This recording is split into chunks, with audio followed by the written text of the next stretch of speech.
Disgusting. You're stupid. I wish you weren't alive. Nobody cares about you.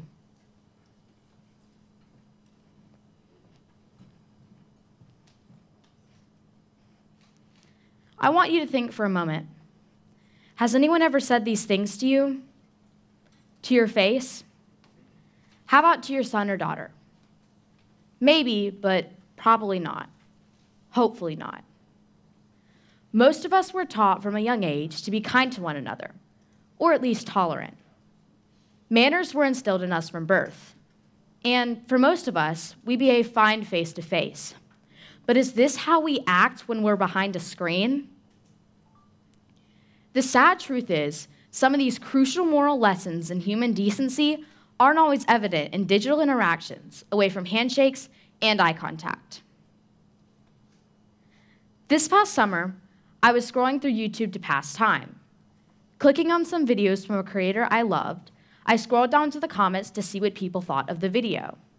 I was genuinely shocked when I found tons of negative and scary comments like the ones I mentioned earlier. Now, it wasn't so much that they didn't like the video or even the creator that bothered me. It was the way they communicated their opinions. Even though this YouTuber is not someone I know personally, I admire what he's done.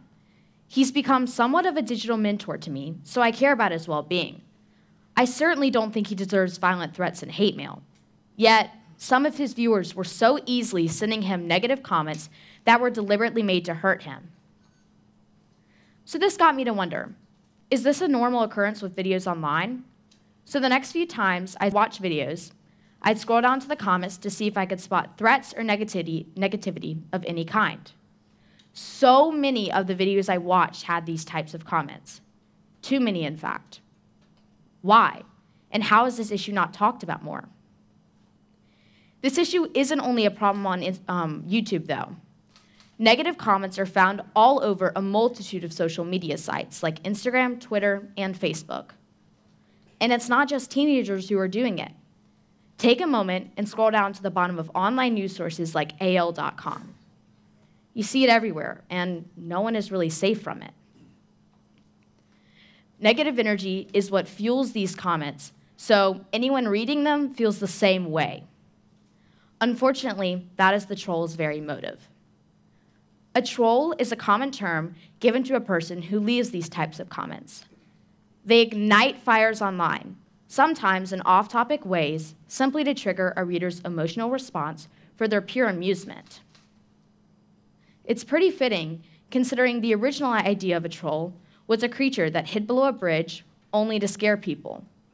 Online trolls hide behind their screens, threatening and degrading people, sometimes in off-topic ways, simply to trigger a reader's emotional response for their pure amusement. The things trolls leave behind are left unnoticed most times. However, the victims of this hatred often deal with self-doubt and depression because of the negativity they've received.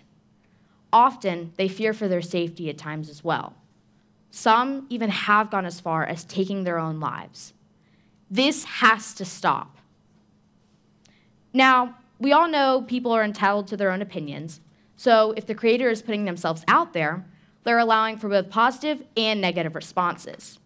We have free speech in this country, but there's a danger in the way that some of this free speech is expressed. For example, if you found a video that you didn't like or bothered you in some way or the other, would you A, leave comments saying the video was stupid and that they should stop making them and just go ahead and die? B, leave comments in a kind and respectful way, hoping to open a mind? Or C, not leave comments at all and keep your thoughts to yourself? Option A seems to be happening much more than B or C, which is what I have an issue with. Why is the negative option happening so often? We need to figure out why and change it. After all, this is a real problem for generations to come. It wasn't an issue 15 years ago, even 10. But with social media and the internet being such a massive part of our everyday lives, this issue is becoming more and more serious. Even Time magazine claimed, we're losing the internet to a culture of hate.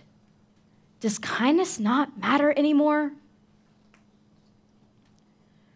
I want to talk to you about a way in which we might be able to solve this problem, and it relates to educating our youth to use better judgment when communicating online.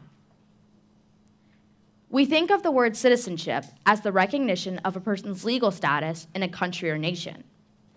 Digital citizenship promotes how to act appropriately when interacting online. So while citizenship recognizes you as a person in a place, digital citizenship promotes how you should act in that place, namely online. In schools, we teach the importance of having pride in your country and what living that out looks like. So why don't we also teach what that looks like online? Having pride in one's footprint that will potentially and most likely be out there forever seems pretty important. But these trolls don't seem to mind compromising their integrity just to bring someone else down. Or even worse, some just don't understand how to communicate their criticism kindly, which is where we ask, how do we educate kids on this? Engaging kids at a young age of the importance of this topic could reduce hatred online. In schools, digital citizenship is mentioned, but the core message of it isn't getting across. We're taught that our footprint is out there forever, so don't get caught doing something stupid or it could live forever on the web.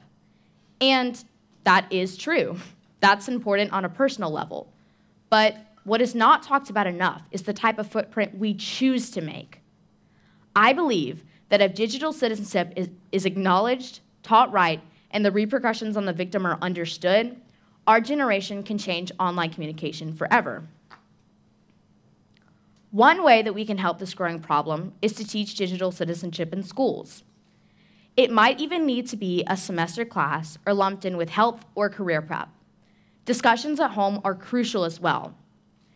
Children need to understand the severity of this growing hate culture and the damage it's doing. Now, there's something I think could help out with this issue. It's a simple hashtag, but one which could have a significant impact. Hashtag SYD, which stands for Save the Youth Digitally. When one reads a violent or hateful comment, like the ones I've mentioned, we can choose to uplift the creator with a positive comment of our own, attaching the hashtag SYD, acknowledging our respect for the creator, encouraging them not to listen to the haters. In this hashtag, we can convey that we choose kindness when interacting online and respect when communicating. After all, if the goal of leaving a comment is to be taken seriously, hatefulness and violence take the conversation down a dangerous and fruitless path. Everyone can agree that kindness is key to effective communication. Kindness is key to saving our youth digitally. Thank you.